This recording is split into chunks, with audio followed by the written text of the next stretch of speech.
Hey, salut à tous! On se retrouve aujourd'hui pour une nouvelle vidéo, comment débrider son variateur. Vous savez que je travaille sur les 103. J'ai en fait les deux mêmes 103. Avec les deux, je vais en faire une très très belle.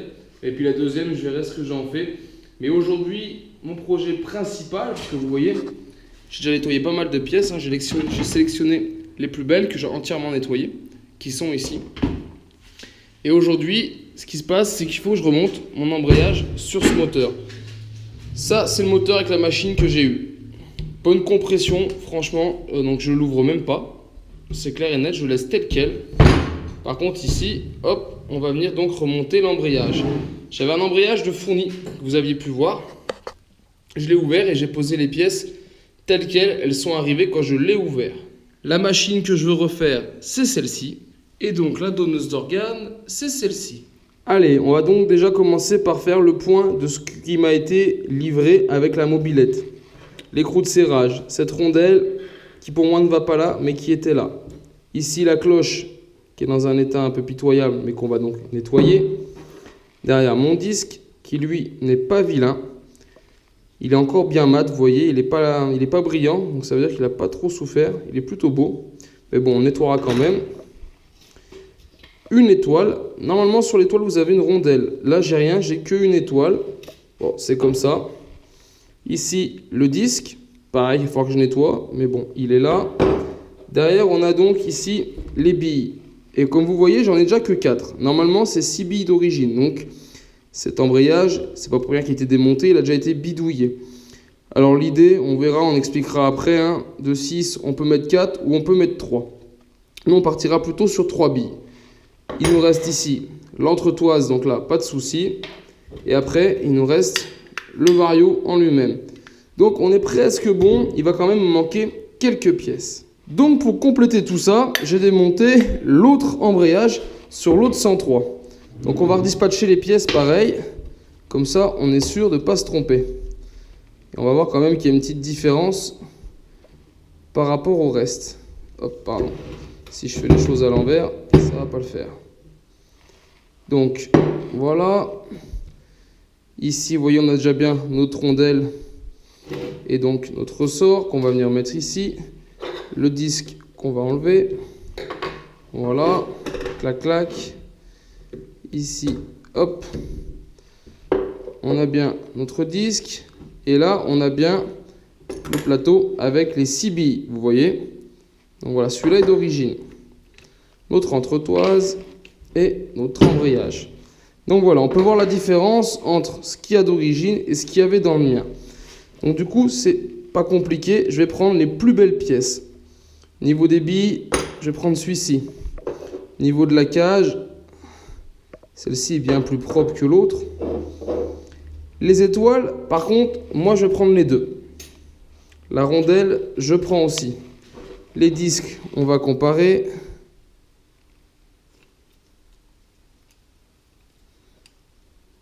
Regardez aussi un peu l'épaisseur, ce que ça donne. Allez, on va prendre celui-ci. Et après, pour les cloches, il n'y a pas photo. Hein, regardez l'état. On va garder celle-ci. Et après, on gardera notre écrou. Donc voilà, nous, on va travailler donc là-dessus. Pour l'embrayage en lui-même, il suffit de comparer.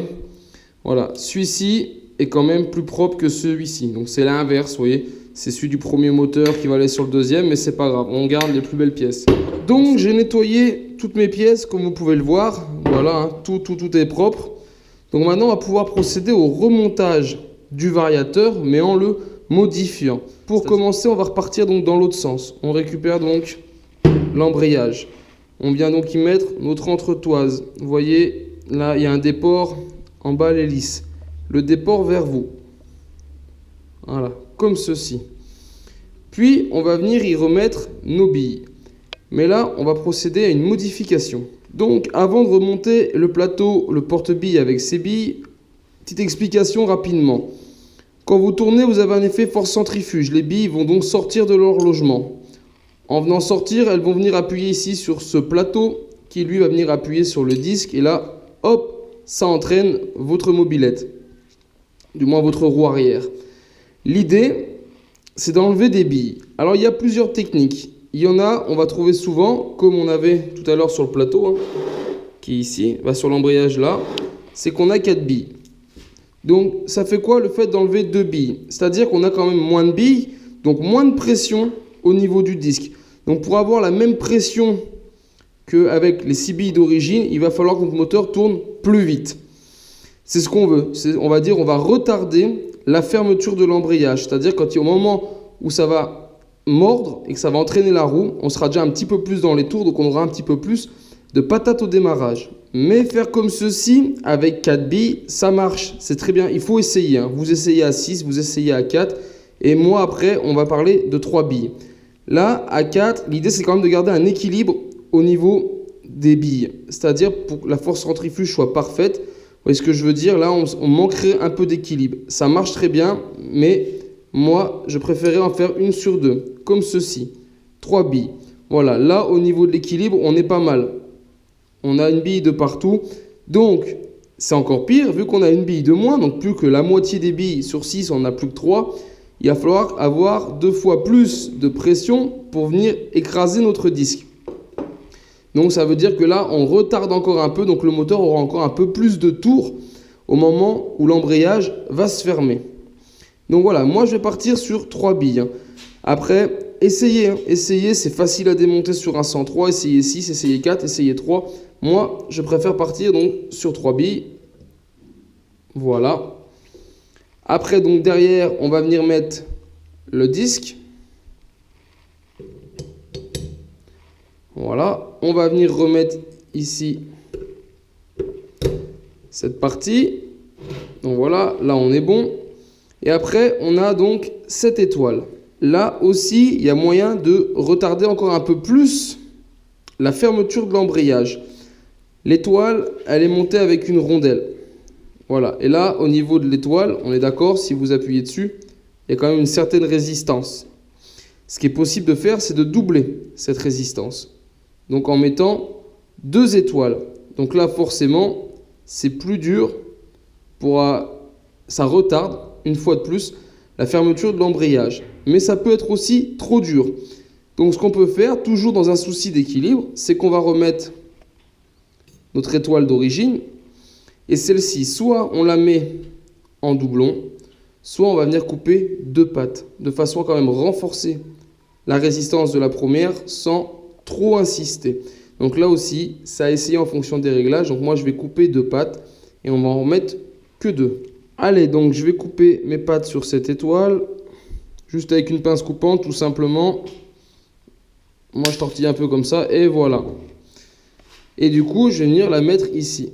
Vu que je rajoute cette étoile, je n'ai plus besoin de la rondelle, parce que ça vient compléter la rondelle, sauf que là, on a 2 branches en plus qui viennent soutenir notre étoile d'origine.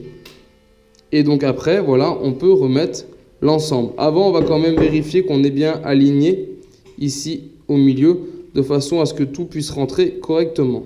Donc on récupère l'ensemble, on voit à travers, vous voyez, on voit bien le trou, je suis bien axé. Là pareil, au niveau, il y a une encoche qu'on voit, donc je vais m'aligner par rapport au vilebrequin et je vais venir mettre ça dedans. Et normalement, il ne devrait pas y avoir de souci. On tourne un peu, voilà, là je suis dedans. Là on est bon, et voilà.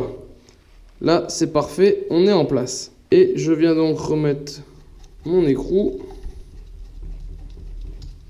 Pour l'instant je le serre à la main, et puis je le serrai une fois que le moteur sera en place. Donc voilà, là on est bon. Je vous rappelle le principe, hein. On appelle ça débrider un embrayage, alléger un embrayage. Le principe c'est par rapport à de l'origine, où les 6 billes vont avoir une grande force, une grande puissance de fermeture à l'embrayage et donc faire accrocher la roue arrière. Là, ce qu'on veut, et eux vont faire dès le bas régime, là, ce qu'on veut, c'est que ça fasse la même chose, que l'embrayage entraîne la roue arrière, mais à plus haut régime, de façon à avoir un peu plus de pêche au niveau de la machine. Elle démarre plus dans les tours, et donc, logiquement, on devrait partir plus vite au démarrage. Après, c'est très simple à démonter et à faire, donc, si vous avez un embrayage d'origine, ce que vous pouvez déjà faire, c'est faire avec 4 billes et une seule étoile. Vous pouvez essayer 3 billes, une étoile, et si vous en voulez encore plus, retardez encore la fermeture de l'embrayage, comme un peu moi, là, vous faites 3 billes avec une étoile et demie. Vous pouvez faire 3 billes avec 2 étoiles. Voilà, c'est autant de possibilités pour vous. Vous pouvez laisser 6 billes. Voilà, ça c'est à vous de voir, c'est avec le temps. Moi je pars sur ça. C'est, on va dire, une configuration de milieu de régime, on va dire, voilà. Donc je vais essayer ça, et puis en fonction, j'ajusterai. Ah les amis, j'oubliais, j'ai redémonté ce que je venais de faire, juste pour vous faire voir quelque chose. Voilà, je compare ces deux disques, ça tombe bien, j'ai les deux différents. Ce disque-là, si vous regardez toutes les dents, vous voyez, on a des dents plates. Il n'y a pas de souci. Par contre, sur beaucoup de disques, vous allez voir quand on va tourner, on va tomber dessus. Voilà, celui-ci, regardez, l'encoche. Ce n'est pas une erreur, d'accord? C'est en fait, quand vous allez monter votre... je vais prendre celui-ci, hop là. Quand vous allez venir le mettre, ici, on peut comparer, là il y a deux petits écrous. Et si on regarde bien, il y en a un qui a la pointe vers nous. Pardon, j'étais hors caméra, voilà. Il a la pointe vers nous. Et en fait, si vous ne voulez pas abîmer votre disque, il faut mettre l'encoche, le petit V, vers cet écrou qui a la pointe, voilà, comme ceci. Et là, vous êtes sûr de ne pas l'abîmer. Ce qui peut arriver des fois, c'est qu'on le mette et qu'avec le temps, si on a un normal, celui-là, il n'a pas de dessin, c'est que voilà, ça vienne choper, que ça casse une dent, que ça use prématurément une dent, etc. quand lui bouge. Donc voilà, le mieux, c'est vraiment de mettre le petit V vers l'écrou qui a la pointe vers nous. Voilà, et normalement, le deuxième écrou, lui, il est sur un côté plat. Donc là, vous n'avez pas de problème. Voilà, c'était juste un petit détail que je ne vous avais pas précisé au montage, qu'on fait naturellement, mais voilà, je vous le dis. Si vous n'avez pas, vous n'avez pas. Hein. Cassez-vous pas la tête, mais pour beaucoup, vous avez le petit V. Donc mettez le petit V, voilà, vers la pointe de l'écrou qui est vers nous. Allez, bah maintenant, je remonte, explication terminée, je remonte tout ça. Allez, voilà les amis, je pense avoir fait le tour en ce qui concerne le débridage, l'allègement d'un embrayage pour Peugeot 103, embrayage d'origine. Moi, je reste ici sur un moteur d'origine. Donc, au niveau de l'étoile, moi, je sais que j'aime bien 3 billes et 1,5 à l'étoile. Si vous avez un kit derrière, à l'étoile, vous pouvez en mettre 2 directement. Cherchez pas à faire moins, vous pouvez déjà en mettre 2 et vous verrez, je pense, ça marchera très bien. Après, ça dépend aussi de vos besoins. Moi, il ne faut pas oublier que j'habite à la montagne. Donc, ça m'intéresse d'avoir beaucoup de patates en bas et pas forcément beaucoup de vitesse de pointe. En tout cas, j'espère que cette vidéo vous a plu et vous sera utile. Si c'est le cas, je vous invite à partager et liker la vidéo. Et on se retrouve donc en attendant sur ma chaîne 100% mobilette Youngtimer pour d'autres vidéos, tutos et présentations. Et en attendant, ciao ciao!